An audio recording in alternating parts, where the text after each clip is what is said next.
Hello, good to have you again on the program, and of course it still remains the economy today. And this day we'll still discuss the economy, and I've got someone with whom I'll talk today. Okechukwu Onubogu, by the way, is my name, and we'll go on to present what we have for you today. I have a guest, and this guest is coming in a different way. Why I'm saying so is that he is an estate surveyor and a valuer. So we're looking that way today. Yesterday was the International Day of the safeguarding of the ozone layer. And I will want to find out from him what happens most of the time about this ozone layer, buildings and all that. He should know about it. Though, yes, he is an estate surveyor and valuer. But they are the ones that will check all that has to do with estates and areas where you can build and all that. But we'll talk about that. And then we'll still take our normal things that we do on this program, because we have our news beats. We also have from the business news. And so we'll take all of that and we'll come on with the program. My guest again is Samuel. Samuel is Samuel Tope Adejumo. Okay, let me just say, you get to meet Samuel after the thing that will come up now. And what we'll have that will come up is, first of all, our news bit.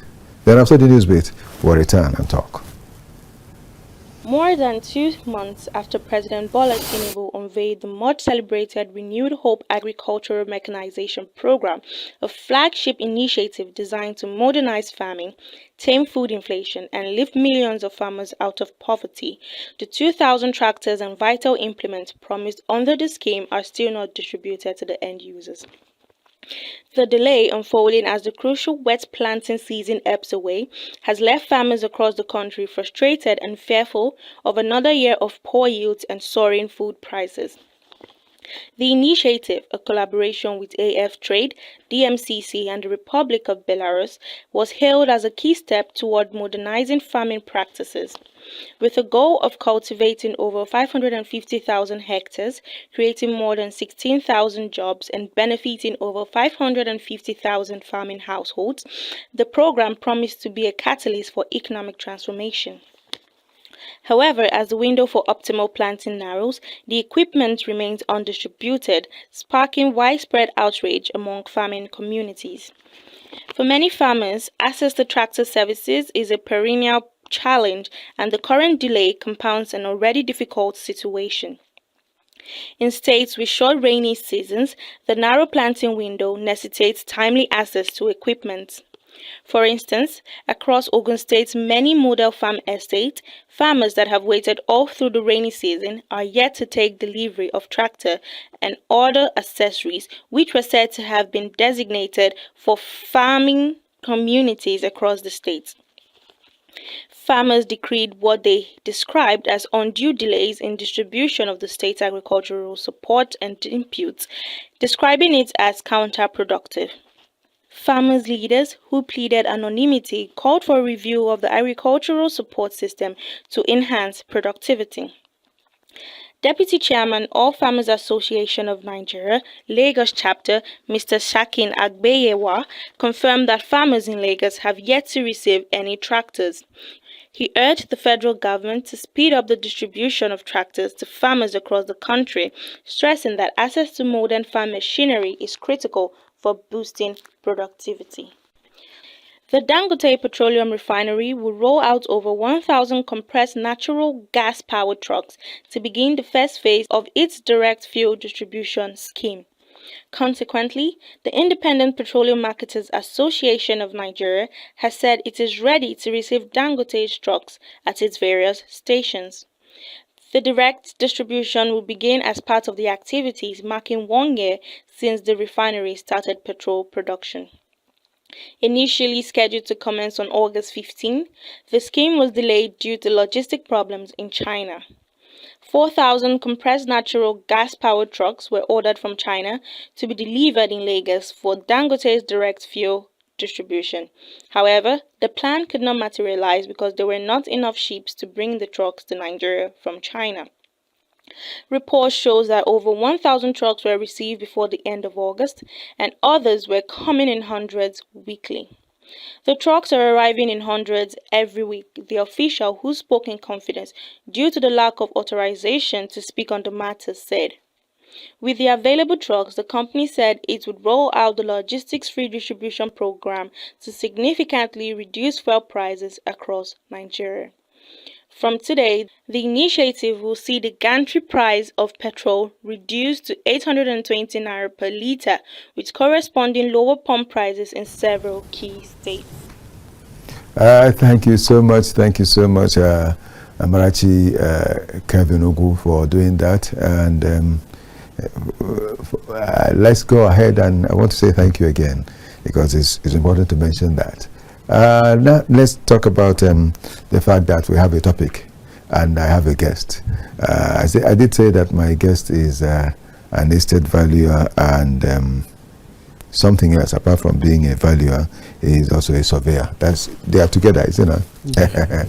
And so he is Samuel Tope Adejumo. Sam, you're welcome. Yeah, thanks for having me. All right. What makes someone an estate surveyor and an estate valuer? Let's begin with that first, before we now come to the main thing we want to talk about. Yeah, thanks once again for having me. Being an estate surveyor and valuer is just about you studying it as a course. Okay. You need to, have the educational background. Yes. Then afterwards, it's not just about the educational background. Yes. Afterwards, then you now have to go to the practice on ground. Exactly. The physical activity. But the first thing, which is I call more or less the foundation, is having the educational background. Okay. And afterwards, you move to the physical aspect. Thank you. And why I asked that is that our country today, in actual fact, even long before now, but it's worse now. That when you talk about the topic we have today, we say housing and the economy. You see, our country today finds it difficult. People who are in Nigeria, they find it difficult to get houses where they can. In fact, let me use the word: houses are not affordable in Nigeria. Housing is not a child's play in Nigeria, and people like you go about surveying areas, mapping out areas for residential and all that. Yet, it's not still easy for us. What do you think is the reason for that? Yeah, well, the fact of the matter is that it boils down to leadership, it boils down to management from the government aspect. Yeah, for me, I will always put everything in the desk of the government, because whichever way they want it, whichever policy they make is going to make or mar all these things at the end of the day. So there is never going to be an affordable homes when the price of bag of cement is on an alarming rate. Yes, it keeps rising. Yeah, when you want to buy 6 inches of blocks, 9 inches of block, it's on the high side. So how do you expect me, being a developer? Of course, doing investment in real estate, it's capital intensive. So there's no way I will put in such money and you want me to do something that is affordable. Of course, no.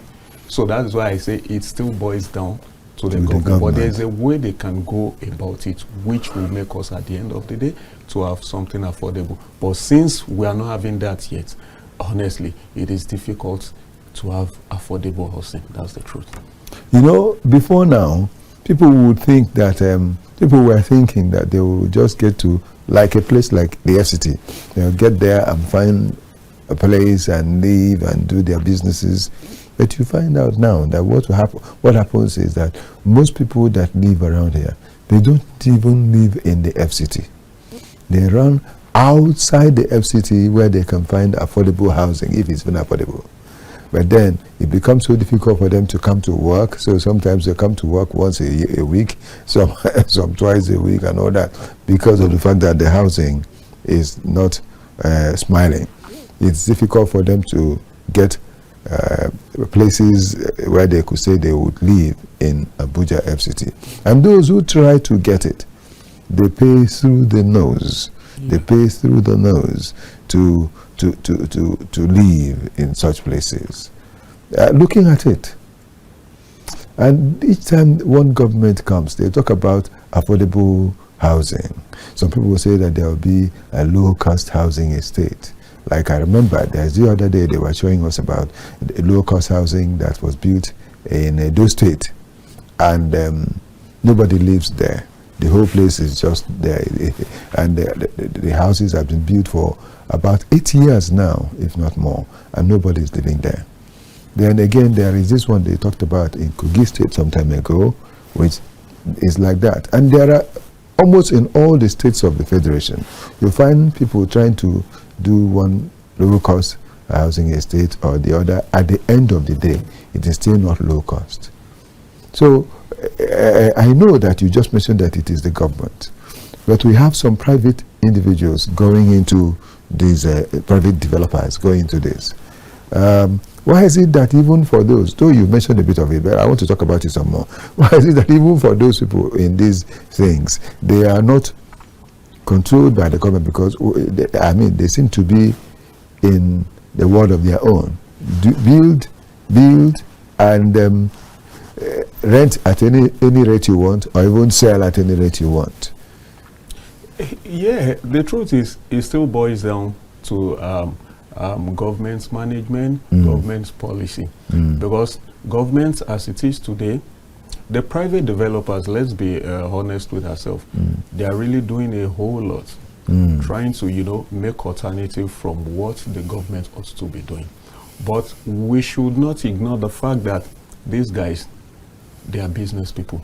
Yes. So the first thing for them, they are profit oriented. This is business. They want to make profit at the end of the day. Yes. So there is no way they will put money in real estate investment that they won't want to money recoup at the end of the year, because if they are not making money, they won't even be in it in the first place. So, but there's a way government can regulate this stuff. So even like bring the price down a bit and see how they can work out things. But unfortunately, since the government is not doing that, that is why they are always aboard. They always want to do it whichever way that they feel is good for them. Because even the guys, they are going through a lot. Yes. There are some of them that they sell off-plan properties. Yes. They might market for XYZ amount. That pay instrumentally for 12, 18 months. After taking deposit from some persons, after 3 months, the price is not the same. Yes. And you going back to the people that, look at what is happening. Some of them might say, no, this is what you told me. So both of them, none of them is wrong. Because this guy is coming that, no, this is what I told you. Yes, I know, but this price of this is no longer the same. The other guy over there will say, no, this is what you told me and we agree. So it's like a problem at the end of the day. So you just see them and it's not being regularized, it's not being regulated. So they will just have to do something just to survive. And I kid you not, most of them, they are on loan. These developers you see they are on loan. And so every day they need to pay interest and all of that. So how do you expect them to give you affordable homes? Honestly, it's really, really difficult. But what I think is not about just to talk the ill side of the government. We need to profile solution as well. Yes. So what the government needs to do is, there's a way, land management, they yes, need to just regularize a minute. it. I will let you give us a bit of that and more. But before you do that, we'll get back and take the news, business news. Then we'll return, because we just finished with the news bit. But the news itself, let's take it. Then we'll return and continue with this side of the story. Yes. Nigeria's agricultural import bill has surged to a staggering 2.22 trillion naira in the first half of the 2025, sparking outrage among local farmers, rice millers and stakeholders. Reacting, stakeholders say the spike in food imports undermines local production efforts and worsens food insecurity across the country. The criticism intensified following President Bola Tinubu's recent directive to reduce food prices nationwide. The president reportedly tasked a Federal Executive Council committee with the crashing food prices further. Minister of State for Agriculture, Sabi Abdullahi, confirmed the directive during a workshop in Abuja, adding that the government aims to ensure safe and efficient food transport nationwide. However, farmers and millers argue that such pronouncements lack a real impact without addressing structural issues like poor planning, logistics, and local production support. The Nigeria Customs Service has launched a new digital initiative aimed at transforming port operations and reducing congestion at Apapa Port. The new overtime e-clearance system is an automated platform designed to streamline cargo management and address a 15-year backlog of abandoned containers. The Customs Service made the announcement via its official X handle. Comptroller General of Customs Adewale Adeniyi unveiled the system during a sensitization exercise in Lagos. During the unveiling, he said the platform allows co-signees to submit and track applications remotely, reducing manual processes and the need for repeated office visits. Adeniyi, however, warned that deliberate abandonment of cargo to evade duties will now attract tougher penalties, with intelligence units monitoring compliance. According to reports, this week, Customs will hold further engagement sessions with terminal operators, shipping lines, and key stakeholders before expanding to other commands nationwide. A major step, Customs says, toward decongesting ports and promoting transparency. The Nigerian naira strengthened against the US dollar, closing below the 1,500 naira to a US dollar threshold for the first time in over 6 months. According to data from the Central Bank of Nigeria, CBN, the naira closed at 1,497.46 naira to a US dollar, reflecting a 0.27% gain from its previous close of 1,501.49 naira to a US dollar.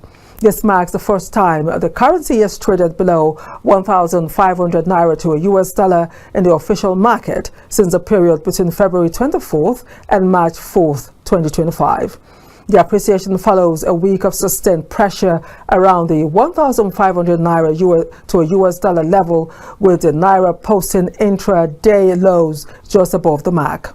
According to research, however, in the parallel market, the naira also gained ground, appreciating by 0.33% to 1,535 naira to a US dollar. Thank you so much, and that's talking about from the news. We're still on the program, and it still remains the economy today. We have a topic that we're handling today, and that is housing and the economy. In actual fact, the way it is turning out, it's most likely that we're going to have housing and the economy too, because there are many things to talk about that we may not be able to conclude today. And I still have my guest. My guest is Samuel Tope Adejumo, STA, I would want to say. Samuel, good to have you here on the program. Thank you. We're talking about the solution, but I said, let me hold you at that. Before you give me the solution, let me tell you some more.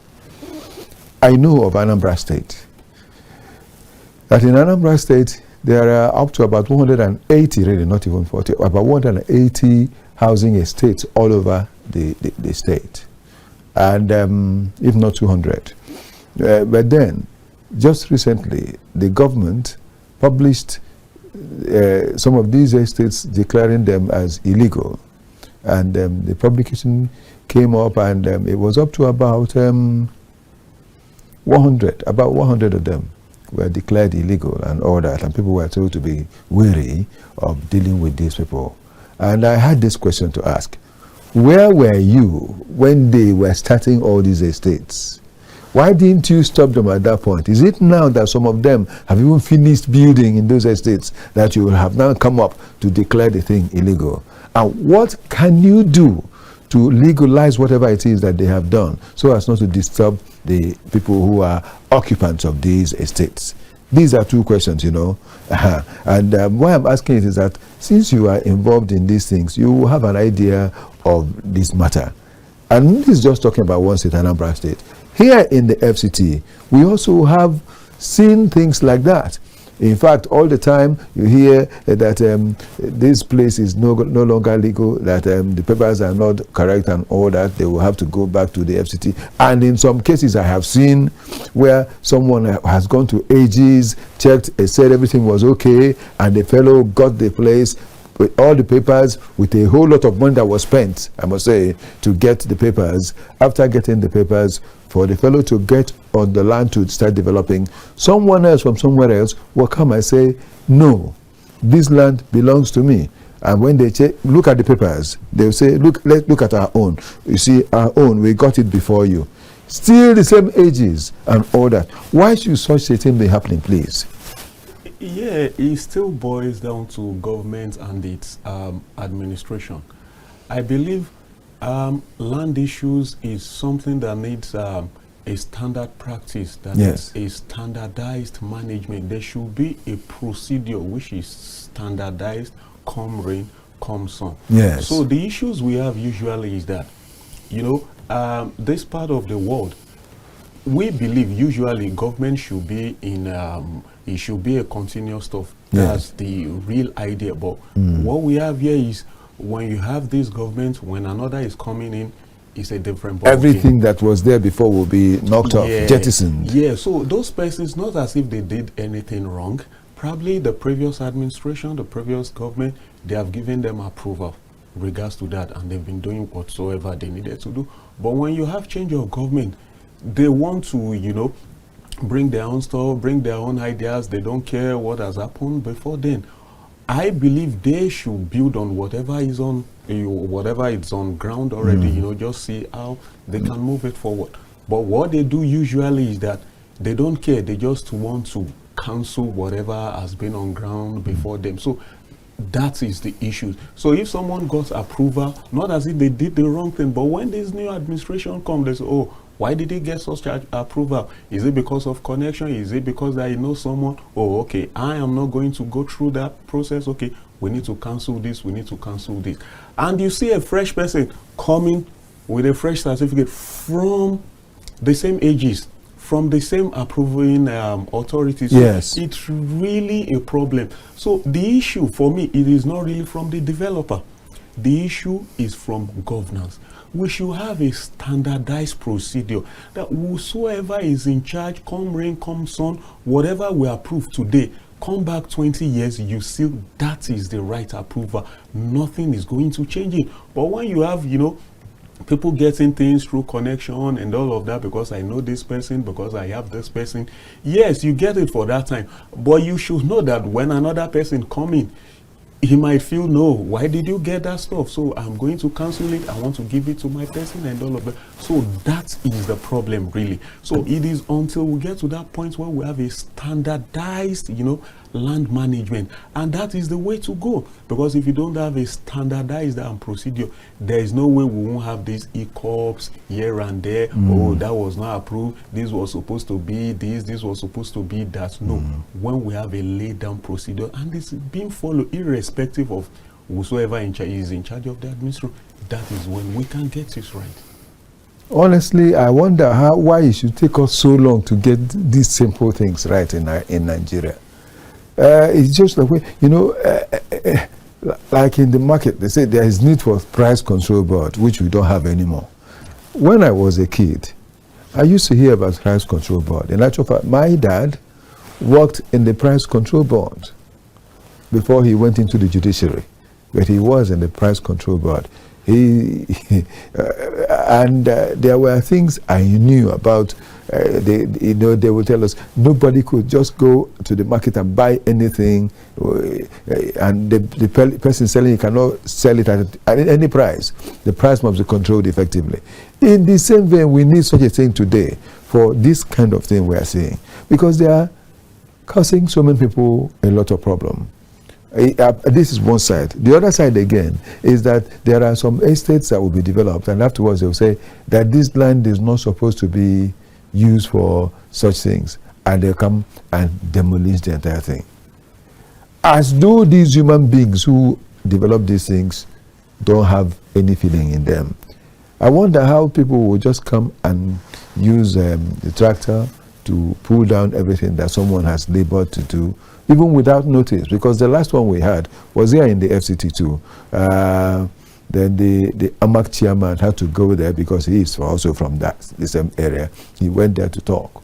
They did not give any notice to these people, and they just came, pulled down everything, and expected them to just go like that. So before the AMAC chairman said that they must find out what has led to this. These demolitions, is it the best thing that should be done even at a time like this? Well, for me, demolition is really I will put it, permit me with that word, it's really a cruel way to go about it, because people, by and large, they've invested in that place. So you just come overnight, you want to demolish. It's really a difficult thing, and I believe it's not a nice thing to do. So, but what I think they can do is that even if they are not supposed to be there, why not find out why were they there in the first place? Somebody somewhere must have given them approval for that. So why are you not looking at that? So why are they the ones who now suffer all the consequence? But the person that gave them the approval initially, the person is roaming around going scot-free. No, that's not the way to go. Why not investigate what happened initially? So, and if that has happened, there's a way they can still manage it. There's a way they can still manage it that, okay, the person won't suffer much loss. You can, you can relocate them elsewhere. Exactly. Though we've had this what is done in some too, that when you have a property somewhere and they want to relocate you, yes, they might even relocate you to somewhere. The forest exactly, that is so far away from the reality. It's not even worth it. So, but they should be like a standardized procedure. So even if that has happened, you can relocate it, but make it worthwhile also. And we need to try to correct that in governance. If such property is not supposed to be in a location, when they start it, you should be on them that this is never going it shouldn't to happen. be there. So we need to curb that from the onset. Yes, that is the work of development control, is it not? Yeah. It seems that one is no longer working. They are working, but they are just working for their pocket, because they were there initially when that person was doing, but because maybe they know each other, they are one of their cronies. Oh, okay, I will just give you XYZ amount. Okay, allow it to go. But once there's change of government, the other person, no, this is not supposed to be. We want to enforce that. And that's where the problem comes. So I just feel there's a way they can, ameliorate it, guide against it from onset. Or even if that has happened, there's a way you can relocate it. It is not a difficult thing. We can have a map. We've always been hearing that Abuja has a map, a development map, and all of that. They have a map. So why are people building in the wrong places? And why is that map not even made very clear for everybody to see? Let me anybody that can property for everyone to see. So even if I want to do a development, since it's accessible, I can look at it. And let me look at it myself. And this is not the what I need to wait for some, but we only hear it. Where is it? Let us see it is accessible. So when I'm going through, I want to do any development without being told, I know already that this is a no area, no go. It will. So, but the thing is just still governance. It's because of the corruption here and there, because of what they are going to get. That is why they are not making those things accessible, just to get from people and all of it. But for me, it is not a nice thing to do. We need to have a sane community. We need to have a good environment, where everybody can live, and we can, make the best out of the environment itself. You are an estate valuer and surveyor, is that not? Yeah.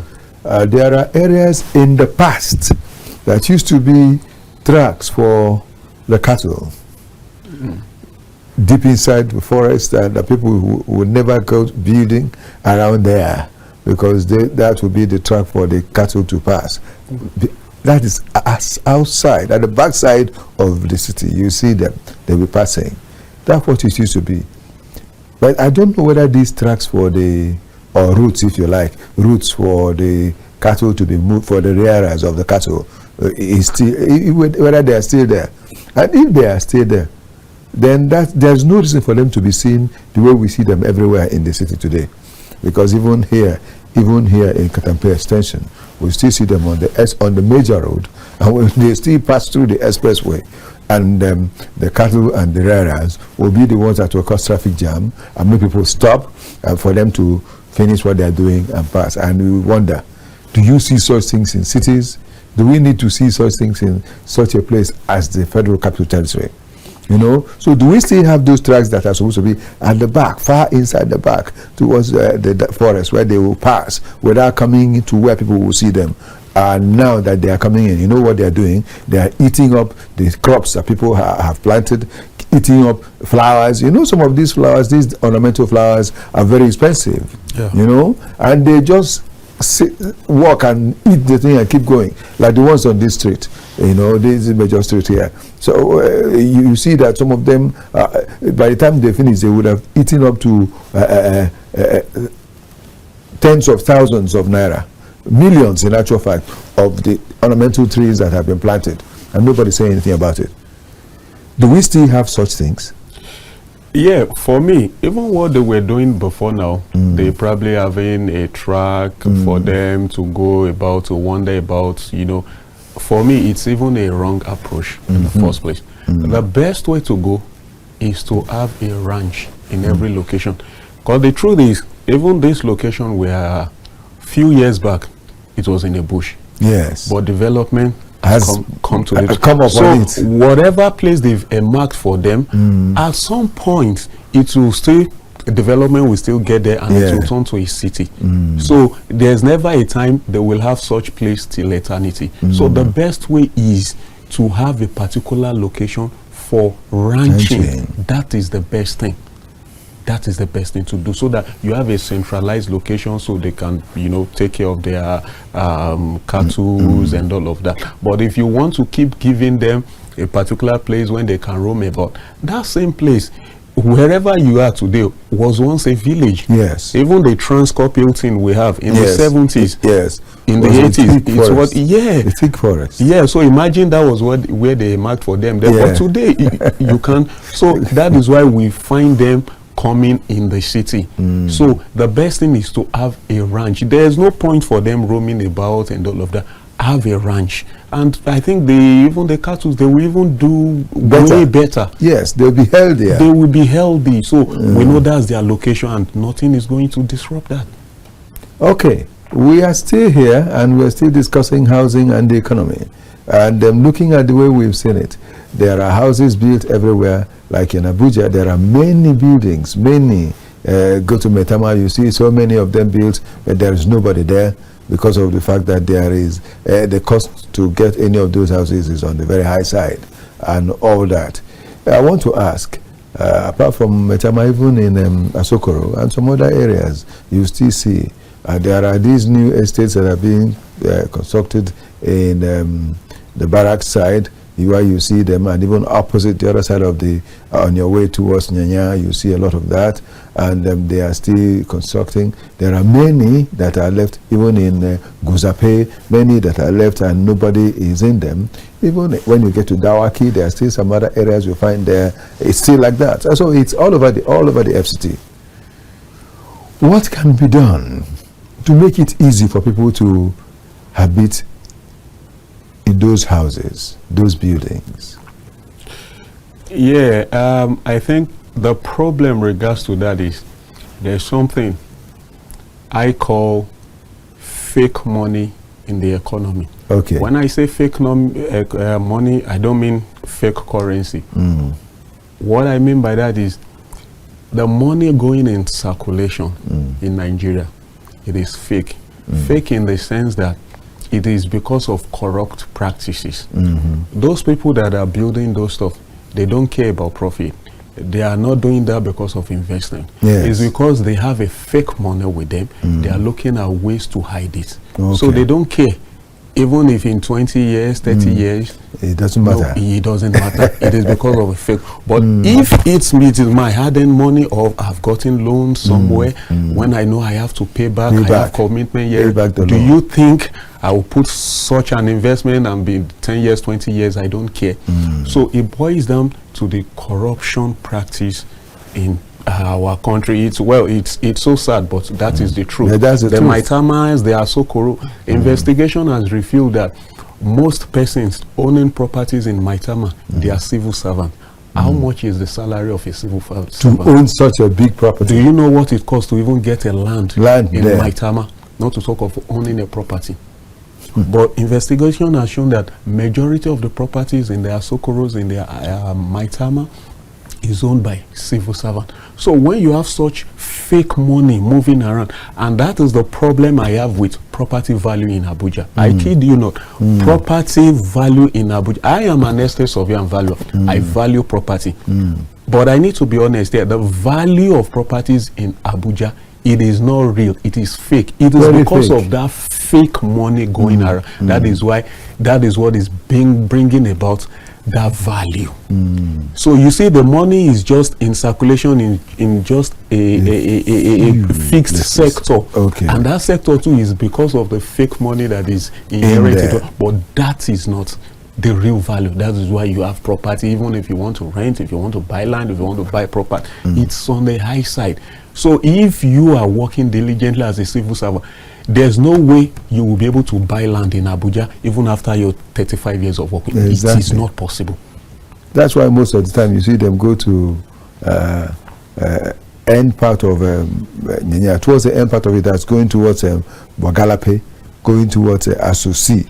And then, of course, you're moving towards Nasarawa, go to Nasarawa, then this way going towards Niger, Suleja and all that, to buy land and to build.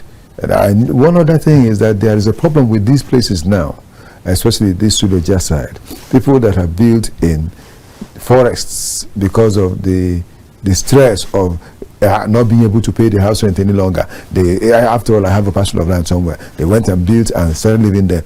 They are the ones these kidnappers are coming to catch at night and take them away because there is no security there. And then that is leading to another problem altogether for us, even for the economy. Because these kidnappers take them and ask them to bring money that they don't have. They will start looking for where to find this money, thousands, millions of naira and all that. And you wonder, are these people still in this country? Where do they expect these commoners to find this kind of huge amount of money to go and pay as ransom? Yeah, it still boils down to what we've been saying. The it fake has money to still do in circulation. with fake money, and it still boils down to governance as well. If all these things has been regularized from onset, there's no point for someone going into the forest to get somewhere, to rest their head at the end of the day. Like what they do in other countries, there's a way you can have a payment plan. You own a property. That does not mean you've paid outrightly for it. But in this part of the country, everything you buy, everything you own, you have to pay outrightly. Immediately. So if there is a payment plan, and even if they are going to give you a payment plan, they know your income. They know what you can afford. So it is based on that. Those are the parameters they are going to use at the end of the day. How much are you earning? What are your expenditure every month? There's an antecedent. So they say that, okay, this is your expenditure, this is what you earn. It is based on that. They will give you something that they know that you can pay conveniently for a couple of years. So if anyone has such leverage, do you think they will have to go somewhere else? To the forest? They will come, they will stay around and get it. So that is why you can see that if you go to other countries, even a cleaner has somewhere not a disrespect to yes, cleaners. Of course, we do understand. But cleaners, you do odd jobs, but you can still get a car, you can still buy a house, because you are not paying outrightly. It's so convenient that it is based on what you earn. That is what they are going to have. Okay, let's have this payment plan for you. So you can be there 10, 20 years and you are still paying for that stuff. It's just as good as you paying rent somewhere else, because even if you are not buying that property, you'll be somewhere, you'll be paying rent. So it's just like, okay, you have the property, be paying the rent, just so to speak. Until you conclude it and get to have it as your own. Yeah, so that's a good leverage. So if you have such advantage, there's no way you will be thinking of you going to the forest. But so it's because they don't have that alternative. That is why they are looking at that, because they just need to survive. That's the truth. They just need to survive. Oh, well, looking at it, they just need to survive. Now, let me come back to you to start telling us about some of the things that you could prefer as solutions to this. You wanted to talk then. I said, hold on, because we wouldn't have been able to get to all these if we had started with the solutions then. Right now, to us, as we're coming to round off the program, let's talk about the solutions you think that can happen. And let's see, hope and believe that one day the government will listen and they will do something about it.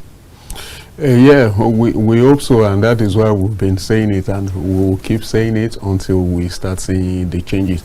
For me, it is simple. When we get the basics right, all these things, they will come in place. The thing just has to do with management, procedures, processes. That is just what we need to put in place. When we see governance as something that is continuous, there's a framework already. So even if this is coming in, we have a laid down process that we are still going to work on. Yeah, we can bring innovations, we can bring inventions. I mean, after all, they've been going abroad. Let them bring those things that we've been seeing abroad. Let them bring them in here. Yeah.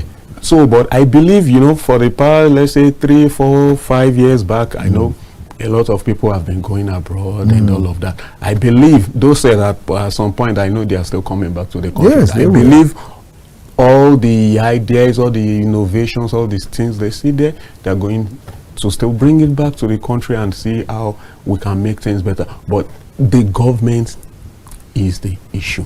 They just have to help us. They just have to make these things work. The first thing to even do is even database.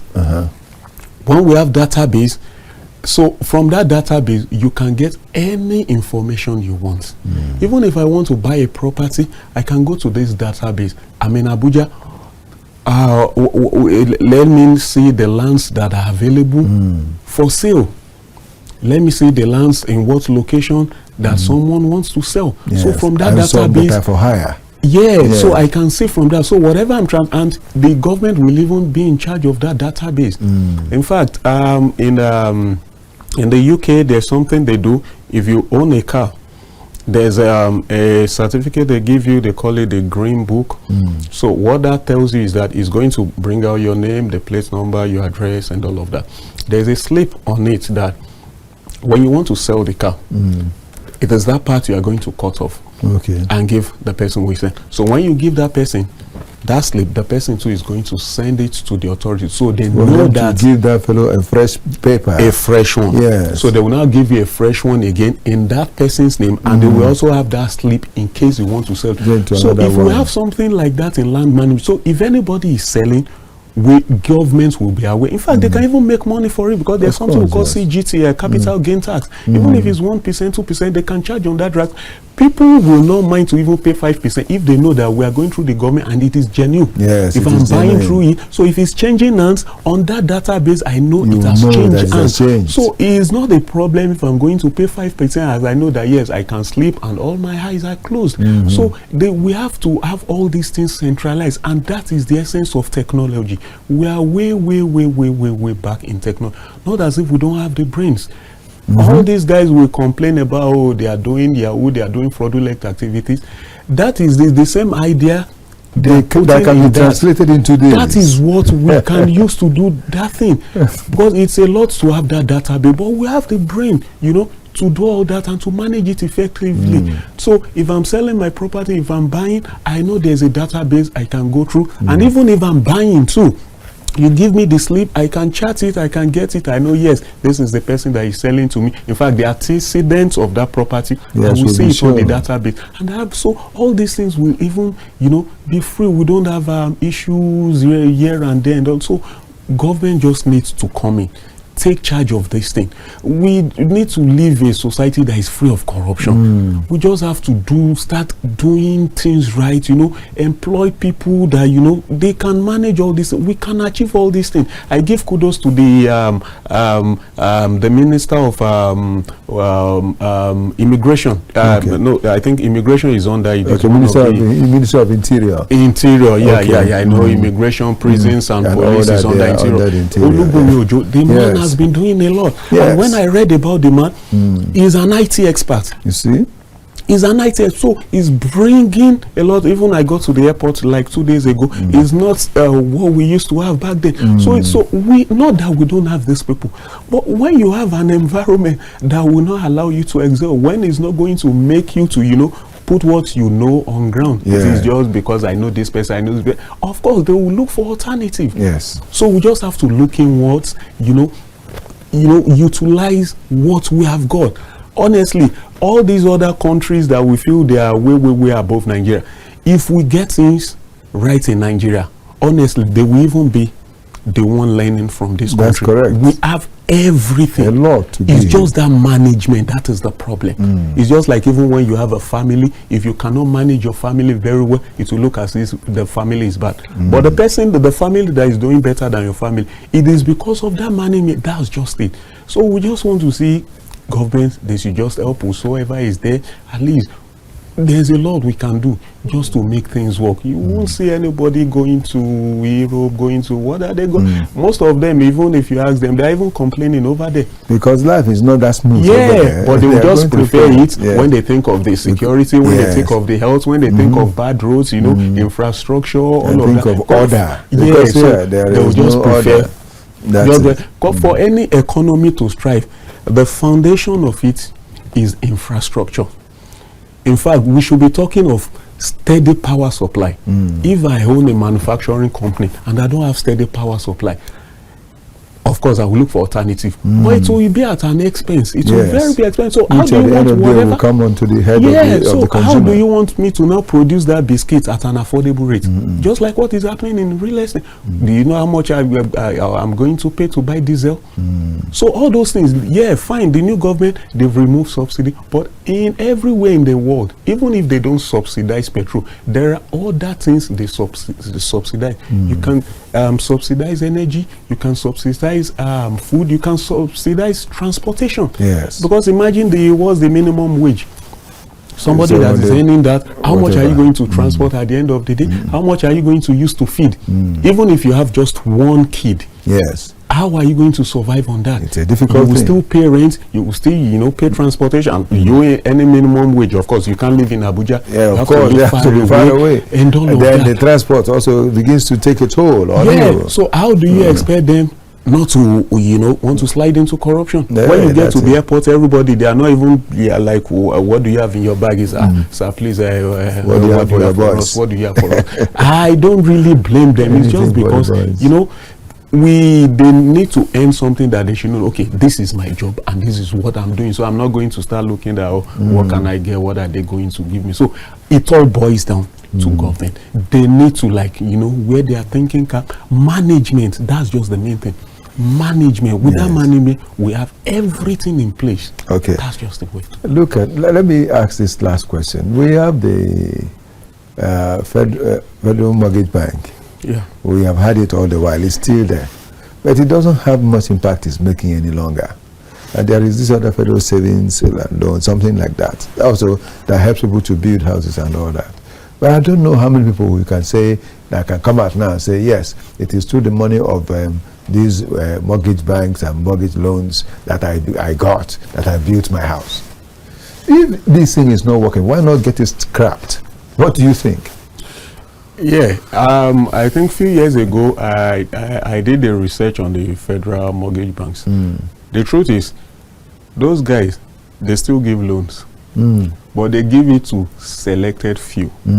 That is the problem. And some of the people they even give that loans to, they don't even use it for the reason why They have got it loan. for. But if we say this is a federal mortgage bank, whatever you get should go on property. But because of the corrupt system and all of that, people just they just see it as a way of cashing out. They don't even pay back. So all this still boils down to management. When we say this is X, it should be X. When we say this is Y, it should be Y. So that is why we feel maybe any other country, they are doing way better, because there are procedures, there are rules. You just have to do this to get this. You just have to do that to get that. So there's no two way around it. So the mortgage bank, they still need to, work regards to that. There are a lot of people that want to own property. Yeah, in fact, they need a kind of restructuring. It's a good way to go, for people to get, mortgage, to get properties and all of that. So, but when they are just giving it to selected few, it's not a good thing to do. So they need to really look into that. Give that money to those that deserve it, and they pay back, and everybody will be happy at the end of the day. It just occurred to me that I also need to mention this. I remember that at a stage we had that the quarters were being sold of police and all those people. They were now beginning to sell the quarters, and they now begin to say monetize it for them and all that, monetize and all that. It would be so bad if it gets to that level that those in the military, not military, but in the police force, in the police, that at the end of the day, a policeman will leave at Nyanya because that's where he could get a house, and then he will be going to work at Metama, for instance, or Gwarimpa, for instance, and you expect him to come and do the work there, and afterwards he will return home. So the government should also reconsider the fact that talking about the fact that the police should have quarters is also very important, so that they can be quartered around where they work, so they'll be able to do work and work effectively, not just letting them begin to worry about house rent, how to get a house and all that. It will make them not do their work any longer. So let the government also think about that. And I want to advise that the Federal Mortgage Bank should be rejigged, made better, made to work more effectively, so that everybody will feel it. The people will feel the work of such places. I want to say thank you so much, Sam, for coming today. It's been a pleasure. Sam Adejumo, thank you so much for coming. It's been a pleasure to have you on the program, Tayo. And we'll say that it's not done yet. We will still want to invite you again. We will still ask you to come when next we want to conclude this discussion with someone else that will also be with you. So we'll give it more bite so as to ensure that there is something meaningful coming out of it. Thank you so much. Do come again when we call you, please. I hope you will come. Yeah. That's okay. It's always a pleasure. All right. Thank you so much. And dear viewer, this is where we'll also be packing up for today what we have had on the program, The Economy Today. I didn't work alone. I expect to see the names of people with whom I have worked, and and that's where it is going, because I'll be signing off eventually. I want to say thank you for being there. I have worked with many people who are here, and a lot more people who have done things. And I must say that the fellow that did the voiceover for me is not Chinanyani. I want to say it is Gabriela Kelvin Ogu Amarachi. Thank you so much for being part of it. Let me not also forget to say very special thanks to my assistant who works with me most of the time. I'm talking about Esther Abraham. And to all that has done their work here, you've seen their names. This is Okechukwu Onobogo. I want to say that it is good to have had you. And I hope that there are certain things you have picked from this program that has made a difference. Until we come to meet again or to talk about this again, I want to say, may the best happen to us all the time.